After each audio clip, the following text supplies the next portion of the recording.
शिव शंभो दिगंबर दाता, देह भस्म विभूषित करुणा सागर त्राता। भीष्म शान के भीतर जो शांति बसाए, यार वही महेश अघोर रूप दिखाए। भच डमरू बजे त्रिपुर नाश हो जाए, से अघोर नाम सुनते भय मिट जाए। जय गुरुदेव, जय माता दी, जय माँ काल भैरवाय नमः। मेरे साधक मित्रों, आपका बहुत बहुत स्वागत है आपके अपने YouTube ज्योतिष शक्ति चैनल ज्योतिष और अलौकिक शक्तियाँ शक्ति केंद्र में। मैं आचार्य और अध्यात्म गुरु पंकज कुमार वर्मा लेकर आया हूँ आपके लिए महत्वपूर्ण तंत्र साधनाएं, रोचक जानकारियाँ और ज्योतिष के उपाय जो प्रदान करेंगे आपको आत्मशक्ति, आत्मविश्वास और उस साधनाओं के माध्यम से बढ़ाएंगे आपका आध्यात्मिक ज्ञान। चलिए फिर आपका समय ना खर्च करते हुए बताता हूँ आपको आज का विषय।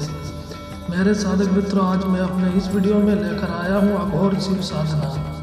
साथ में वीडियो के अंत में दूंगा ज्योतिष के उपाय। तो मेरे साधक मित्रों, वीडियो को लाइक शेयर सब्सक्राइब करना बिल्कुल ना भूलें। अपनी प्रतिक्रिया देने के लिए कमेंट बॉक्स में लिखें और पूरी जानकारी पाने के लिए वीडियो को अंत तक देखें, इसकी बिल्कुल ना करें। अघोर शिव का परिचय। अघोर शिव भगवान शंकर का वह स्वरूप हैं जो संहार, तंत्र, योग और करुणा के चरम रूप का प्रतीक माने जाते हैं। अघोर शब्द का अर्थ है जो घोर न हो, अर्थात जो भय, क्रोध, मोह, राग, द्वेष से परे हो। अघोर रूप शिव का सबसे रहस्यमय और तांत्रिक स्वरूप है जो मृत्यु, श्मशान, भूत प्रेत और अदृश्य जगत पर भी पूर्ण अधिकार रखता है। अघोर शिव का स्वरूप। अघोर शिव का रूप अत्यंत विचित्र और भयानक होते हुए भी करुणा से परिपूर्ण है। वे श्मशान में निवास करते हैं, भस्म का लेप करते हैं, गले में नाग धारण करते हैं और हाथ में खप्पर, कपाल पात्र रखते हैं।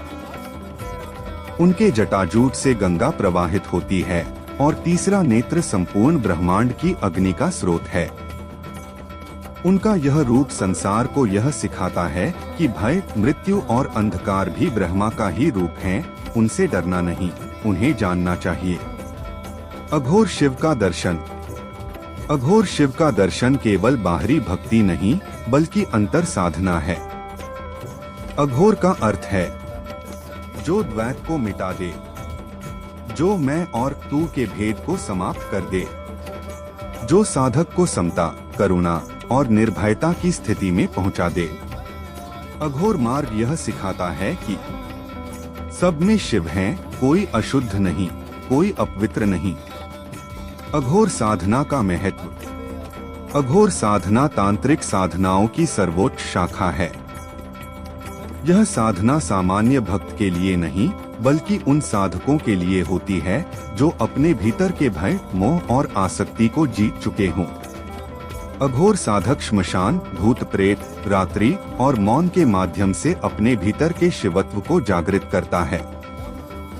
मुख्य लक्ष्य: मृत्यु के भय से मुक्ति, आत्मज्ञान की प्राप्ति, संसार के पार स्थित शिव तत्व का साक्षात्कार। अघोर शिव के प्रतीक: 1. भस्म, मृत्यु की सच्चाई का स्मरण। 2. खप्पर, जीवन की क्षणभंगुरता का बोध।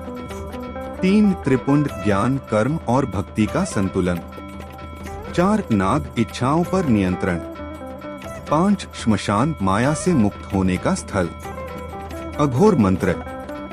अघोर शिव की उपासना के लिए कई गूढ़ मंत्र हैं, जिनमें सबसे प्रसिद्ध है अघोरेभ्यो घोरेभ्यो घोर घोरतरेभ्यः, सर्वेभ्यः सर्वशर्वेभ्यो नमस्ते रुद्र रूपेभ्यः।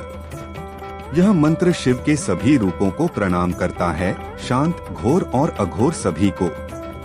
अघोर का संदेश। अघोर शिव यह सिखाते हैं कि अघोरता कोई भयानकता नहीं बल्कि भय का अंत है। जो साधक अघोर भाव में प्रवेश करता है उसके लिए जीवन और मृत्यु समान हो जाते हैं। वह सब में शिव देखता है, सबको प्रेम करता है और किसी से भय नहीं करता। निष्कर्ष: अघोर शिव का मार्ग भयावह दिखता है, परंतु वास्तव में वह निर्भयता, करुणा और पूर्णता का मार्ग है। जो साधक अघोर भाव को समझ लेता है, वह संसार के बंधनों से मुक्त होकर स्वयं शिव स्वरूप बन जाता है। कथा शीर्षक अघोर शिव का आह्वान। एक सत्य साधक और एक दुष्ट तांत्रिक की रहस्यमय गाथा। संरचना। प्रथम चरण श्मशान की पुकार। भूमिका। हिमालय की गहराइयों में स्थित एक प्राचीन श्मशान भूमि, जहां रात्रि में मंत्रों की गूंज उठती है। साधक ऋत्विज एक ब्रह्मचर्यशील, निष्ठावान शिव भक्त जो सच्चे ज्ञान की खोज में है। उसी स्थान पर एक दुष्ट तांत्रिक कालभैरवीनाथ, जो शक्ति का उपयोग स्वार्थ और भय फैलाने के लिए करता है। दोनों का लक्ष्य अघोर शिव के साक्षात दर्शन। द्वितीय चरण तंत्र की परीक्षा। दोनों साधक एक ही समय अघोर साधना आरंभ करते हैं। भस्म, खप्पर, रात्रि और मृत्यु का वातावरण।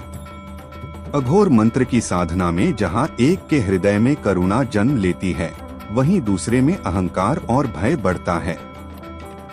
भूत, प्रेत, शाकिनी, डाकिनी की उपस्थिति से श्मशान जीवंत हो उठता है।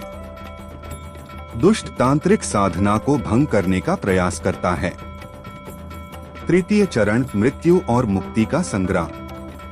शिव का प्रकोप, अघोर अग्नि का प्रकट होना। साधक ऋत्विज आत्मसमर्पण करता है, शिवं शरणं मम। दुष्ट तांत्रिक भयभीत होकर मंत्रों का उल्टा प्रयोग करता है। भूत, वायु, अग्नि और काल तत्व उसे ग्रस लेते हैं।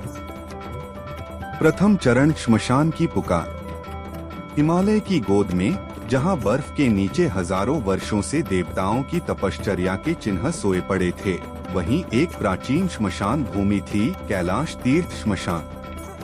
वहां की मिट्टी में राख थी, राख में जीवन का रहस्य, और उस रहस्य के भीतर अघोर शिव का वास। रात थी, चंद्रमा बादलों के पीछे छिपा था। भूतनी नदी की धार अंधकार में गूंज रही थी। वृक्षों की छाया में बैठा था एक युवक नाम ऋत्विज। वह एक ब्रह्मचारी साधक था, जिसने गुरुदेव से केवल एक ही वचन लिया था, सत्य शिव है, शिव अघोर है, अघोर भय का अंत है। उसके सामने एक मिट्टी का शिवलिंग था, उस पर चिता की भस्म चढ़ी हुई थी। वह आंखें बंद करके जप कर रहा था। अघोरेभ्यो घोरेभ्यो घोर घोरतरेभ्यः नमः शंभवे नमस्ते अस्तु रुद्र रूपेभ्यः। हर उच्चारण के साथ उसके चारों ओर की हवा कांप उठती।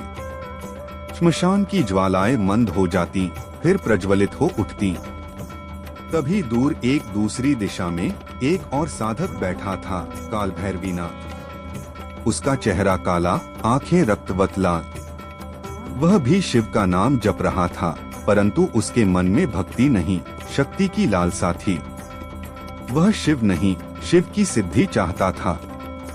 उसके सामने खप्पर में रक्त चढ़ा था, चारों ओर मृत पशुओं की हड्डियां। उसकी साधना का स्वरूप भयावह था। हे अघोरीनाथ, मुझे वह शक्ति दो जिससे मैं मृत्यु को भी वश में कर लूं।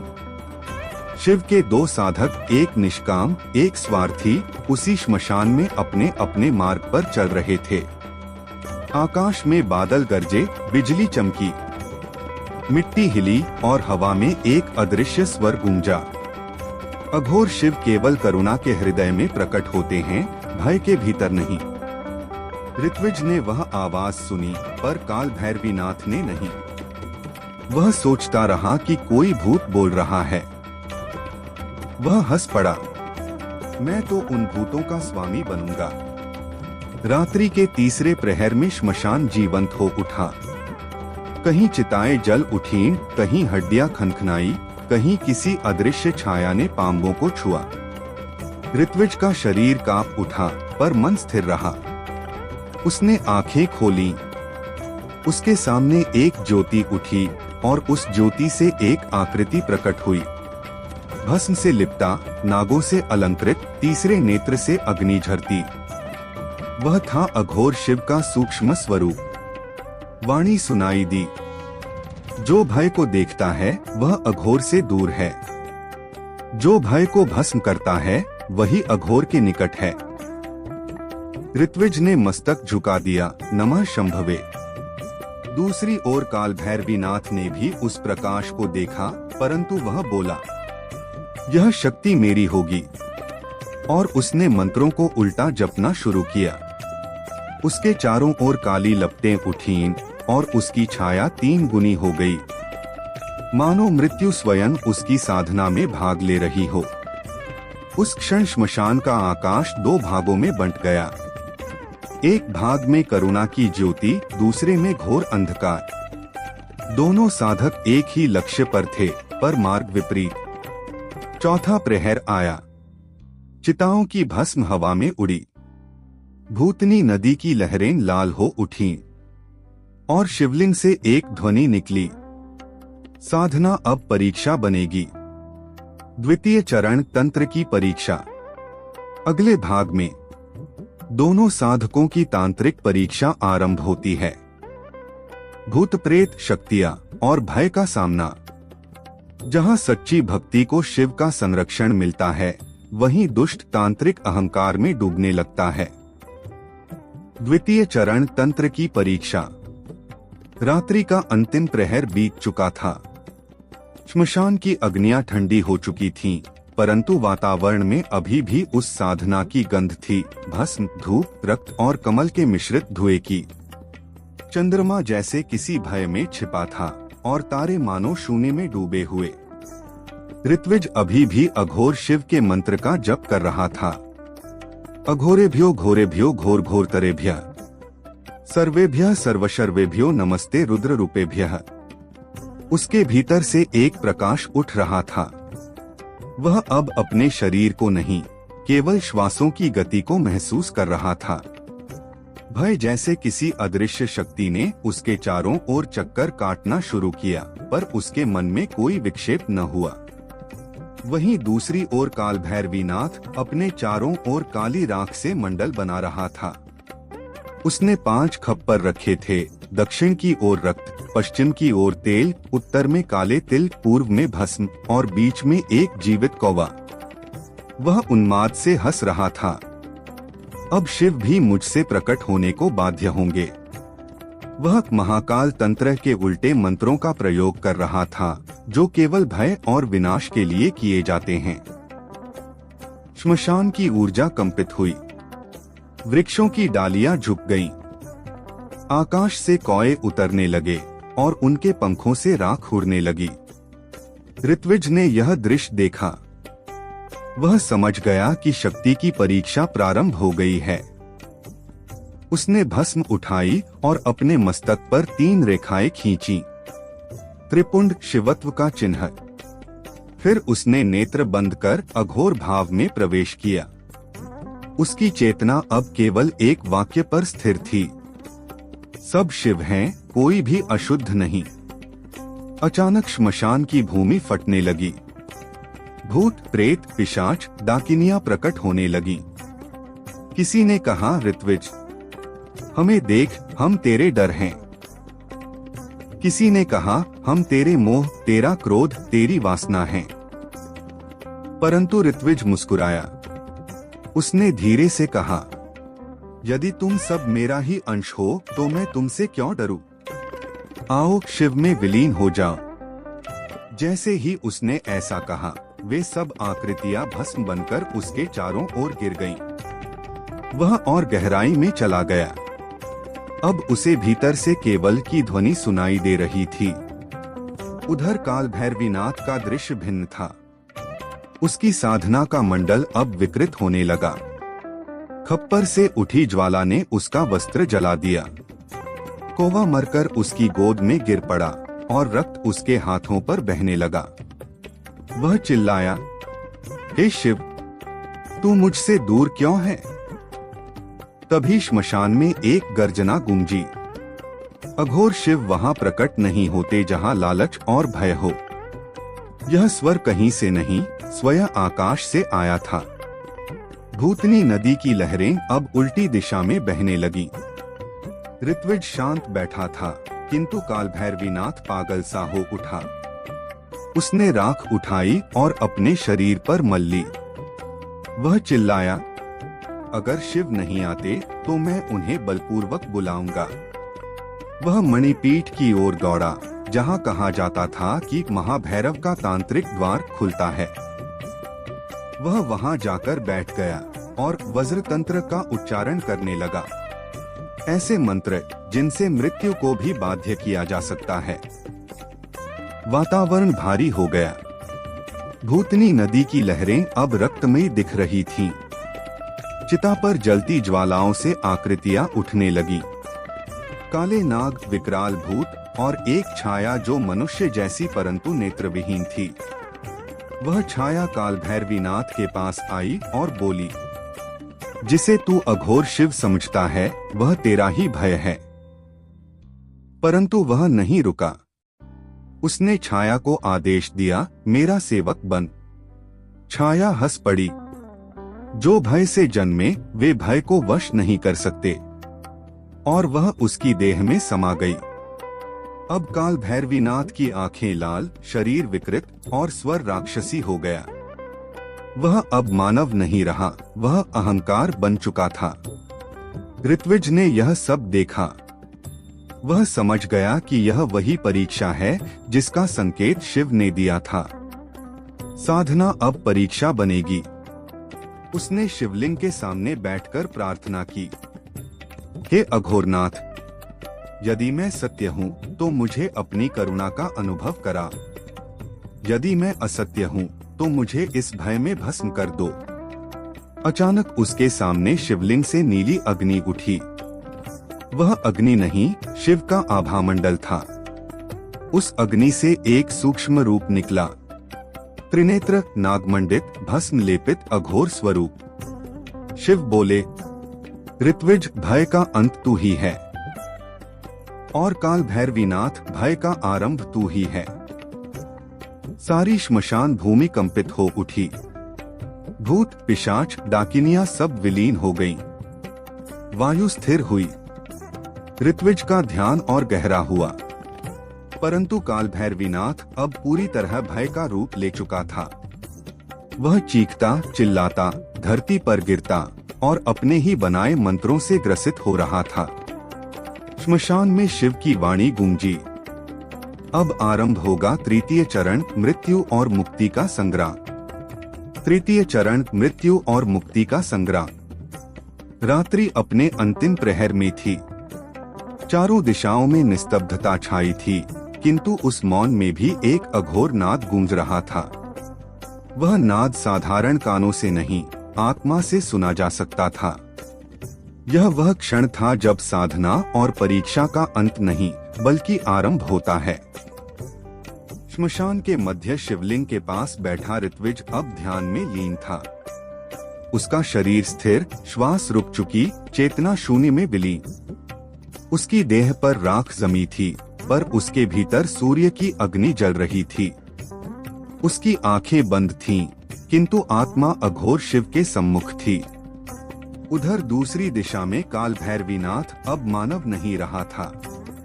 उसके मंत्रों ने उसे मृत्यु की सत्ता से जोड़ दिया था। उसके भीतर से आग निकल रही थी, उसकी आंखों से रक्त। वह चिल्ला रहा था, शिव, तूने मुझे क्यों नहीं दिया वह बल? क्या मैं तेरा भक्त नहीं?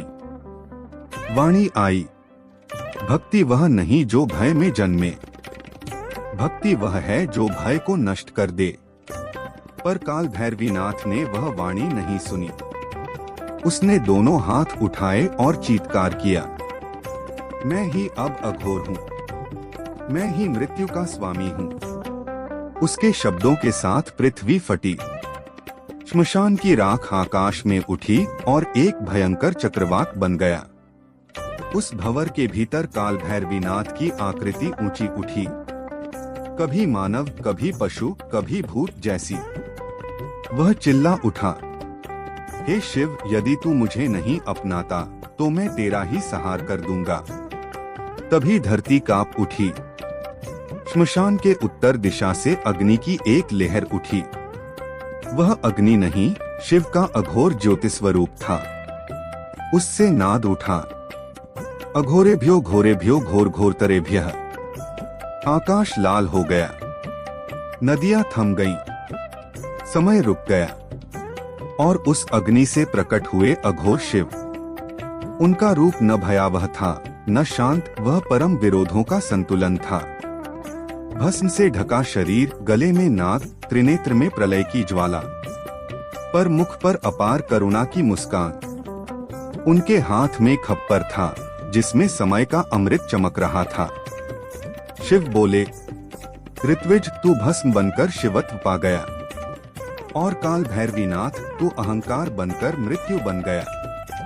अब दोनों का संग्राम होगा, क्योंकि मुक्ति और मृत्यु एक ही द्वार से निकलते हैं। अचानक श्मशान का आकाश दो भागों में बंट गया। एक ओर नीली ज्योति ऋत्विज का तेज, दूसरी ओर काला तूफान काल भैरवीनाथ का विनाशकारी रूप। काल भैरवीनाथ ने तांत्रिक मुद्रा बनाई, उसने माया का जाल रचा। भूत पिशाच अंधकार सब उसके इर्द गिर्द इकट्ठे हुए। वह बोला, मैं शिव से भी महान हूँ। ऋत्विज ने आंखें खोली, उसका स्वर शांत था। शिव से महान कोई नहीं, क्योंकि शिव सब में है। फिर उसने आंखें बंद की और कहा, नमः शिवाय। हे प्रभु, मुझे भय में भी भक्ति दिखा दो। उसके शब्दों से प्रकाश फूट पड़ा। श्मशान में दिन जैसी दीप्ति फैल गई। जहां जहां काल भैरवीनाथ का अंधकार था, वहां वहां प्रकाश ने प्रवेश किया। काल भैरवीनाथ चीखने लगा, यह क्या है? यह मुझसे शक्ति छीन रहा है। अघोर शिव बोले, यह तेरा अंत नहीं, तेरा बोध है। तू जिसे शक्ति समझा वह तेरा भय था, अब भय भस्म होगा। शिव का तीसरा नेत्र खुला, उससे अग्नि नहीं नीली शीतल ज्योति निकली। वह ज्योति काल भैरवीनाथ के सिर पर पड़ी। वह तड़पने लगा, उसकी आंखों से आंसू निकले, पर वे रक्त नहीं भक्ति की बूंदें बन गए। वह गिर पड़ा, हे अघोरनाथ, अब मुझे समझ आया। मैं तुम्हें प्राप्त नहीं करना चाहता था, मैं तुम्हें पराजित करना चाहता था। और जो शिव को जीतना चाहे वही स्वयं पर हारता है। ऋत्विज आगे बढ़ा, उसने अपने खप्पर में गंगा जल लिया और उसके ऊपर छिड़क दिया। क्षण भर में काल भैरवीनाथ की देह शांत हो गई, उसका चेहरा स्थिर हो गया। अघोर शिव ने कहा, अब तू मृत्यु से मुक्त हुआ और ऋत्विज तू जीवन से मुक्त। फिर उन्होंने दोनों की आत्माओं को आशीर्वाद दिया। श्मशान पर वर्षा होने लगी, जैसे स्वयं गंगा आकर उस भूमि को पवित्र कर रही हो। आकाश से डमरू की ध्वनि गूंजी, दम दम दम डमरू बाजे, शिव श्मशान में विराजे। ऋत्विज ने आंखें खोली, अब शिव का रूप विलीन हो रहा था, केवल वाणी रह गई। अघोर कोई रूप नहीं, एक भाव है। जहाँ करुणा है वहाँ तंत्र सिद्ध होता है। चतुर्थ चरण अघोर का रहस्य। अगले अंतिम चरण में शिव ऋत्विज को अघोर भाव का अंतिम ज्ञान देते हैं। कथा का रहस्य खुलता है कि अघोर भय नहीं, करुणा का रूप है, और कैसे श्मशान साधना जीवन का मार्ग बन जाती है। चतुर्थ चरण अघोर का रहस्य। वर्षा थम चुकी थी। श्मशान की भूमि पर अब भस्म के स्थान पर कमल खिल गए थे। हवा में अब न भय था, न मृत्यु की गंध, केवल गीली मिट्टी और धूप की शांति। आकाश साफ था और दूर पर्वतों से सूर्य की पहली किरण उतर रही थी। वही सूर्य जो मानो शिव के तीसरे नेत्र से निकली हुई दीप्ति हो। ऋत्विज अब शांत था, उसका शरीर ठंडा था, पर उसकी चेतना जागृत। वह अब केवल साधक नहीं रहा, वह अघोर शिव का माध्यम बन चुका था। अचानक उसी शिवलिंग से फिर ज्योति उठी। वह न तो उजली थी न काली, वह निर्वर्ण थी। उससे एक वाणी निकली, ऋत्विज अब तुझे वह देखना है जो किसी साधक ने नहीं देखा। अघोर का रहस्य। वह वाणी सुनकर उसने नमन किया। प्रभो, मैं तैयार हूँ। तभी उसके सम्मुख शिव का अघोर रूप पुनः प्रकट हुआ, भस्मलेपित, करुणामय, किंतु इस बार बिना किसी भयानकता के। उनके नेत्रों से करुणा की धारा बह रही थी। शिव बोले, संसार अघोर को घोर समझता है, क्योंकि वह रूप के पार नहीं देखता, किंतु अघोर वह है जो घोरता को अपनाकर उसे भस्म कर दे। ऋत्विज मौन था। शिव आगे बोले, जो साधक श्मशान में बैठकर मृत्यु का सामना करता है, वह भय को नहीं बुला रहा, वह आत्मा का दर्पण देख रहा है। जब वह देखता है कि मृत्यु भी उसी का भाग है, तब मृत्यु का भय नष्ट हो जाता है। यही अघोर है। वाणी रुककर पुनः गूंजी, ऋत्विज, आज तूने जो देखा वह संसार के लिए उदाहरण होगा। दुष्ट तांत्रिक भी अंततः मेरे पास ही लौट आया, क्योंकि कोई भी शक्ति शिव से बाहर नहीं। फिर शिव ने अपने कर से भस्म उठाई और ऋत्विज के मस्तक पर लगाई। यह भस्म तेरी सिद्धि नहीं, तेरी मुक्ति का प्रतीक है। अब तू जहाँ जाएगा वहाँ अंधकार नहीं ठहरेगा। ऋत्विज ने पूछा, प्रभो, क्या यह ही अघोर मार्ग है? शिव मुस्कुराए। उनकी मुस्कान में वह रहस्य था जिसे शब्दों में कहना असंभव। उन्होंने कहा, अघोर का अर्थ है निर्भयता और करुणा का एकत्व। जहाँ भय का अंत होता है वहीं भक्ति प्रारंभ होती है, और जहाँ करुणा का विस्तार होता है वहीं तंत्र सिद्ध होता है। यही मेरा मार्ग है। वाणी स्थिर हुई और शिव की ज्योति धीरे धीरे विलीन होने लगी, परंतु उनके शब्द वातावरण में गूंजते रहे। जो मृत्यु को देख भी शांत रहे वही अघोरी है। जो श्मशान में भी प्रेम देखे वही मेरा सच्चा भक्त है।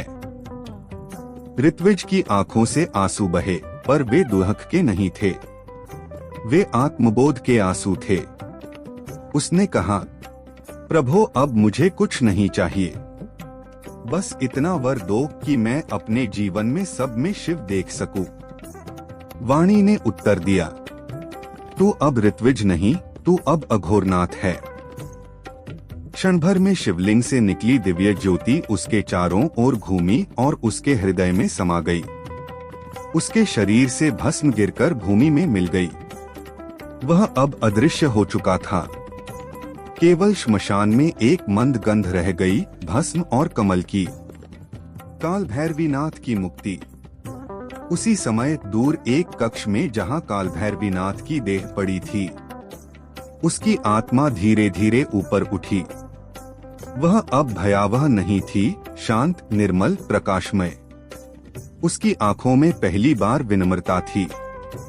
वह बोला, अघोरनाथ, तेरा पथ कठिन था, पर अब मैं भी तेरा अंश हूँ। वह प्रकाश में विलीन हो गया। श्मशान की हवा में एक शांति फैल गई जो केवल शिव के नाम से संभव थी। अघोर शिव का अंतिम संदेश।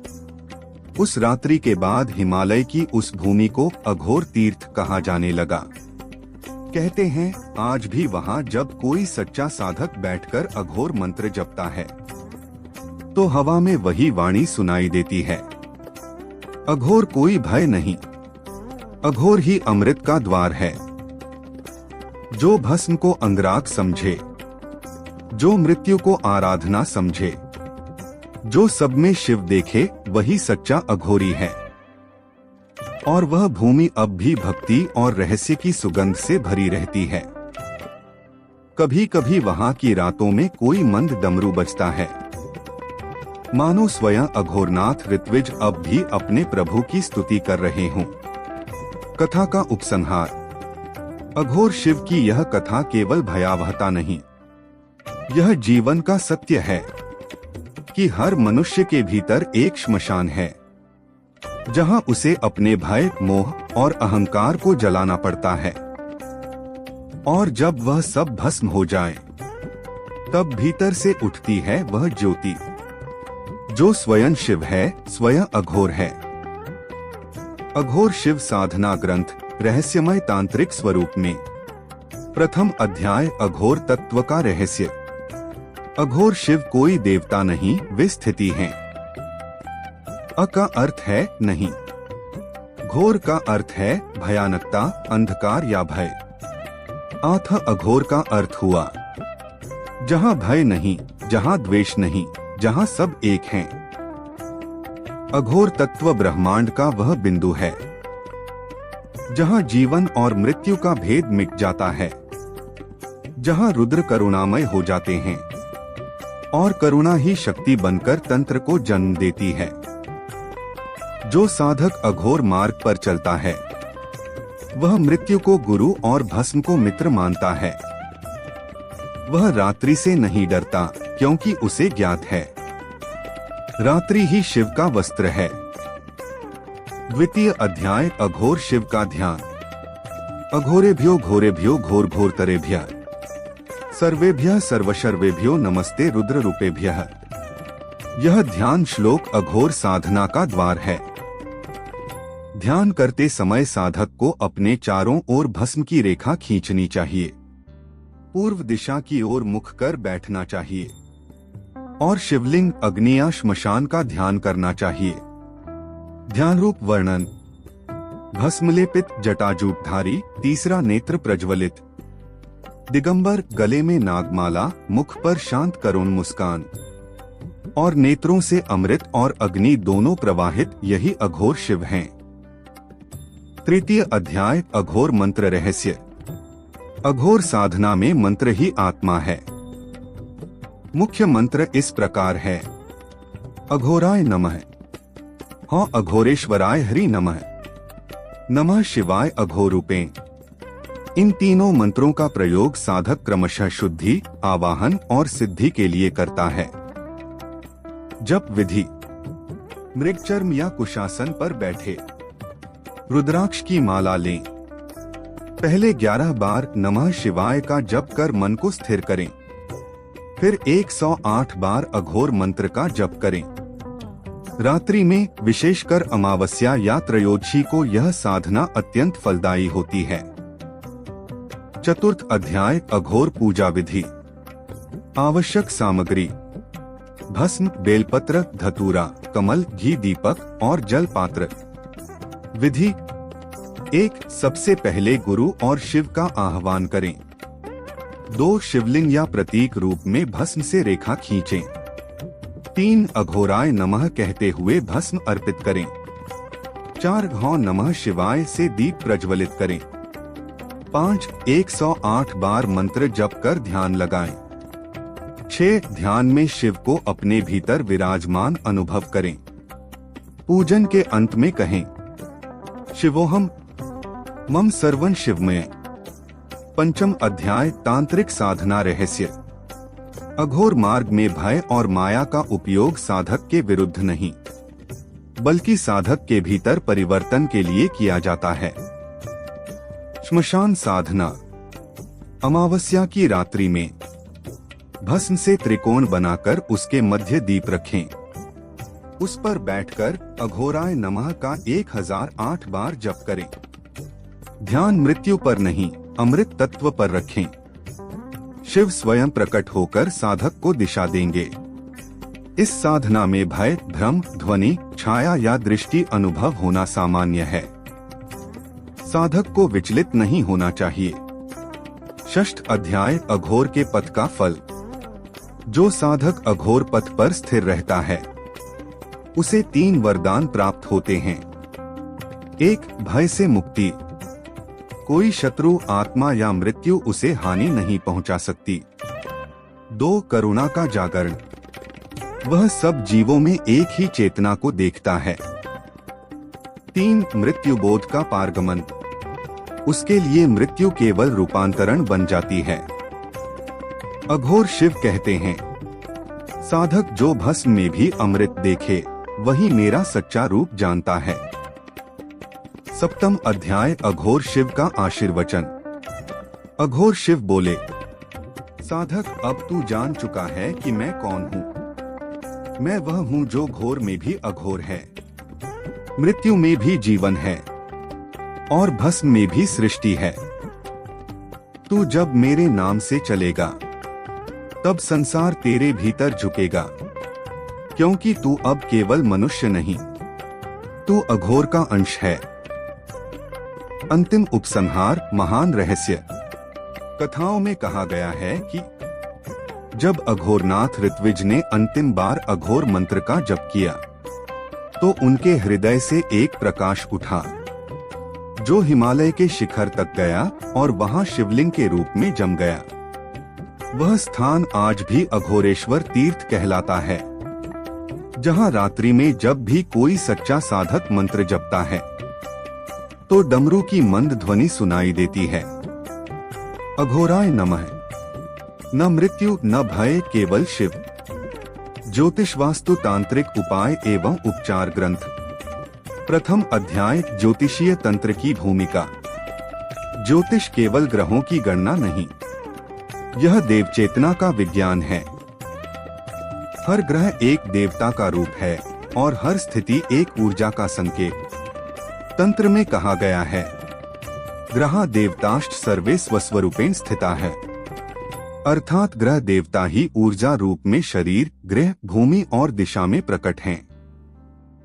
इसलिए जब कोई ग्रह अशुभ होता है तो उसका प्रभाव केवल कुंडली तक सीमित नहीं रहता, बल्कि घर, वस्त्र, भोजन, मनोभाव और वातावरण तक पहुंचता है। द्वितीय अध्याय वास्तु एवं ग्रह संबंध। दिशा ग्रह देवता मुख्य प्रभाव उपाय। पूर्व सूर्य इंद्र तेज, आत्मविश्वास सूर्य को अर्घ्य दें, लाल झंडा लगाएं। दक्षिण पूर्व शुक्र अग्नि वैभव, सौंदर्य शुद्धता रखें, सुगंधित दीप जलाएं। दक्षिण मंगल यम साहस, शक्ति सिंदूर व लाल ध्वज लगाएं। दक्षिण पश्चिम राहु निर्वृत्ति भय, बाधा हनुमान चालीसा, लोहा दान करें। पश्चिम शनि वरुण कर्म, अनुशासन नीले वस्त्र, सरसों तेल दीपक। उत्तर पश्चिम चंद्र वायु मन, शांति शंख ध्वनि, चंदन। उत्तर बुध कुबेर बुद्धि, धन तुलसी, हरा वस्त्र। उत्तर पूर्व गुरु ईश ज्ञान, धर्म जल स्रोत, पीला पुष्प। विशेष नियम, यदि किसी दिशा में दोष हो तो वहां का ग्रह कुपित होकर कुंडली में अशुभता फैलाता है। तृतीय अध्याय ज्योतिषीय उपचार, ग्रहों के तांत्रिक उपाय। सूर्य दोष। जल में गुड़ और लाल पुष्प डालकर अर्घ्य दें। रविवार को तांबे का दर्पण दान करें। तांत्रिक प्रयोग हरा हरि हरौ सह सूर्याय नमः 108 जप। चंद्र दोष। सोमवार को दूध या चावल दान करें। चांदी धारण करें। रात्रि में चंद्रमा को देख सोम सोमाय नमः जपें। मंगल दोष। मंगलवार को मसूर दाल व गुड़ दान करें। भूमि पर तिलक लगाएं, शिव को रक्त चंदन अर्पित करें। मंत्र क्रां क्री क्रौ सह भौमाय नमः। बुध दोष।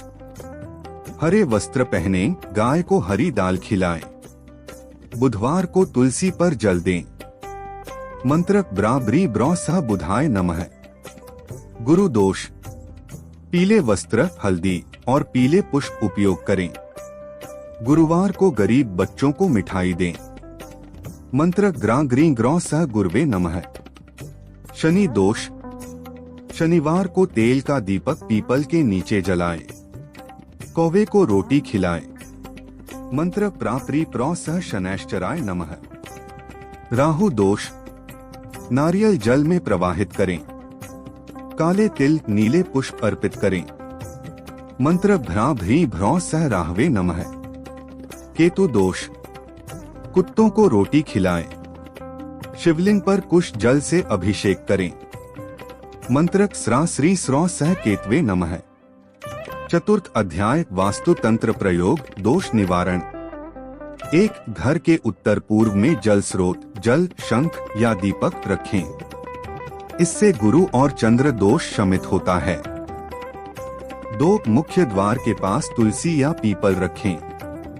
राहु केतु दोष नष्ट होता है। 3 पूर्व में दर्पण रखें, पश्चिम में नहीं। सूर्य दोष संतुलित होता है। 4 तांत्रिक उपाय। अमावस्या पर घर में गंगाजल छिड़के। नमः शिवाय का 108 बार जप करें। यदि नकारात्मक ऊर्जा हो तो नींबू और लौंग का प्रयोग करें। पंचम अध्याय तांत्रिक उपचार तंत्र प्रयोग। 1. बुरी दृष्टि से रक्षा। 1 नींबू लेकर नमो भगवते रुद्राय का 21 बार जप करें। नींबू को घर के मुख्य द्वार पर लटकाएं या नदी में प्रवाहित करें। 2. शत्रु बाधा नाश। मंगलवार या शनिवार को हनुमान जी के सामने सरसों तेल दीपक जलाएं। हनुमते नमः का 108 बार जप करें। भस्म लेकर माथे पर तिलक करें। 3. धन वृद्धि प्रयोग। शुक्रवार को स्फटिक शिवलिंग पर शहद, दूध और कमल से पूजा करें। श्री हरि क्ली महालक्ष्मी नमः का 108 बार जप करें। 4. घर में नकारात्मकता हो। 7 लौंग, कपूर और गाय का घी लेकर दीपक जलाएं। पूरे घर में घुमाएं और फिर दक्षिण दिशा में रख दें। षष्ठ अध्याय तांत्रिक कटविधि नकारात्मक तंत्र से सुरक्षा। कटविधि का अर्थ है किसी लगाए गए नकारात्मक तंत्र, टोने, जादू या दृष्टि दोष को काटना और ऊर्जा को संतुलित करना। विधि। 1 शिवलिंग या हनुमान के समक्ष बैठें। 2 एक नींबू को 7 बार अपने सिर से घुमाएं। 3 फिर मंत्र बोलें। हौ हरि क्ली ऐ भैरवाय नमः। सर्वदोष निवारण कुरु कुरु स्वाहा। 4 नींबू को 4 रास्ते के संगम पर फेंक दें। विशेष प्रयोग। भूत प्रेत बाधा में रुद्राभिषेक सर्वोत्तम उपाय है। महामृत्युंजय मंत्र का 1080 बार जप नकारात्मक तंत्र को नष्ट करता है। सप्तम अध्याय तोटके और तंत्र के रहस्य। 1 रात में झाड़ू न लगाएं, यह घर की धन शक्ति को बाहर करता है। 2 घर के मुख्य द्वार पर स्वस्तिक बनाना वास्तु दोष शमन करता है। 3 शनिवार को सरसों तेल से दान पितृ दोष और शनि पीड़ा दूर करता है। 4 अमावस्या को तुलसी को दीप देना ग्रह शांति बढ़ाता है। 5 चांदनी रात में जल में चांदी का सिक्का डालना चंद्रबल बढ़ाता है। 6 मकान के बीच में घंटी बजाना नकारात्मक तरंगों को नष्ट करता है। 7 भोजन से पहले दीप जलाना राहु केतु दोष से रक्षा करता है। अंतिम अध्याय समग्र शांति उपाय। त्र्यंबकम यजामहे सुगंधिं पुष्टिवर्धनम उर्वारुकमिव बंधनान् मृत्योर्मुक्षीयमामृतात्। प्रत्येक दिन 11 बार महामृत्युंजय जप करें। घर में शंख बजाएं, दीपक जलाएं और गंगाजल छिड़के। सप्तग्रह, नवग्रह, दिशा और आत्मा सभी संतुलित हो जाएंगे। अब मैं वाणी को विराम देता हूं तथा वीडियो को समाप्त करता हूं। इसी तरह साधना और रोचक जानकारी पाने के लिए चैनल को लाइक, शेयर, सब्सक्राइब करना बिल्कुल ना भूलें। नई नई कथाएं सुनने, साधना पाने के लिए बेल आइकन पर प्रेस करें।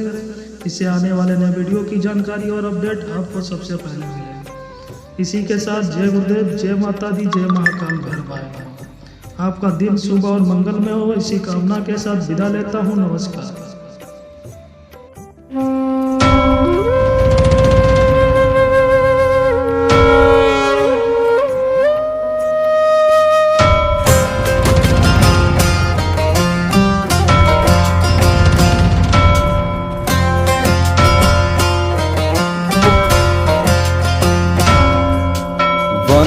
घोर शिव शंभो दिगंबर दाता, भस्म विभूषित करुणा सागर त्राता।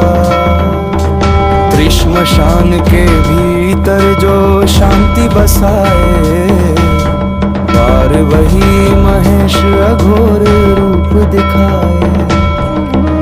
डमरू बजे त्रिपुर नाश हो जाए, अघोर नाम सुनते भया मिट जाए। अब जो मृत्यु से भी ऊपर विराजे, अकवा घोरनाथ कृपा बरसा।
सुन तेरा प्यार